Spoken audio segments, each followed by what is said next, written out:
تاریخ سعد حقیقت خاتم الانبیاء سید المرسلین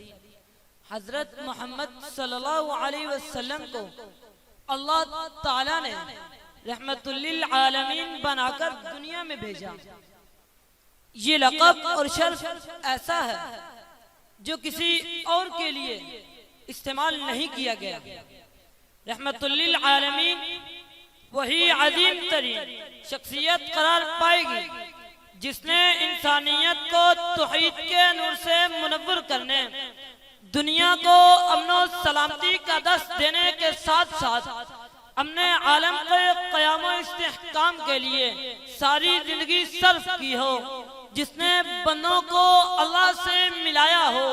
جس نے غریبی و امیری، جوانی و پیری، امن و جنگ،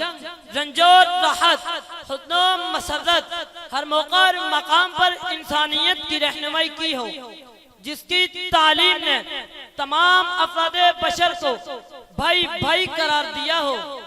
جانی دشمنوں کو پروانہ امن و امان عطا کیا ہو، غیر مسلم ذمیوں کو جان و مال، عزت و آبرو اور دیگر حقوق انسانی کی حفاظت میں مسلمانوں کے ہم پلہ اور مساوی قرار دیا ہو۔ صدر علی وقار محسن انسانیت حضرت محمد صلی اللہ علیہ وسلم کی نبوت اور رسالت کا امتیاز یہ ہے کہ رحمان الرحیم پروردگار نے آپ صلی اللہ علیہ وسلم کو تمام جہانوں کے لیے رحمت بنا کر مبعوث فرمایا۔ اس حوالے سے ارشاد ربانی ہے، اے رسول اللہ صلی اللہ علیہ وسلم، ہم نے آپ کو تمام جہانوں کے لیے سراپا رحمت ہی بنا کر بھیجا ہے۔ علامہ شبلی نعمانی رحمت عالم حضرت محمد صلی اللہ علیہ وسلم کی سیرت طیبہ کے واقعات کو نقل کرنے کے بعد آپ صلی اللہ علیہ وسلم کی شان رحمت اور رحمت للعالمین کے متعلق لکھتے ہیں،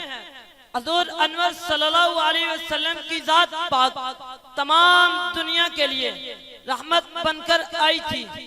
حضرت مسیح علیہ السلام نے کہا تھا، میں امن کا شہزادہ ہوں،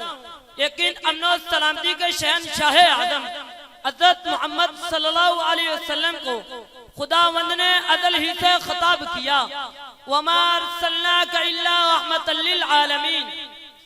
فتح مکہ کے موقع پر ارشاد ہوتا ہے، گھر سے بغیر کرنے والوں، تلواریں سونت کر مقابل آنے والوں، برادران اسلام کو اذیت دینے والوں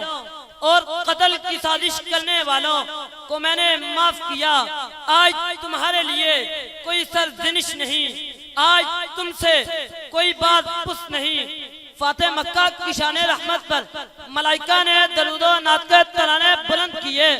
اور کائنات ارض و سما کا ذرہ ذرہ پکار اٹھا، وَمَا أَرْسَلْنَاكَ إِلَّا رَحْمَةً لِلْعَالَمِينَ۔ آپ کی سماعتوں کا شکر۔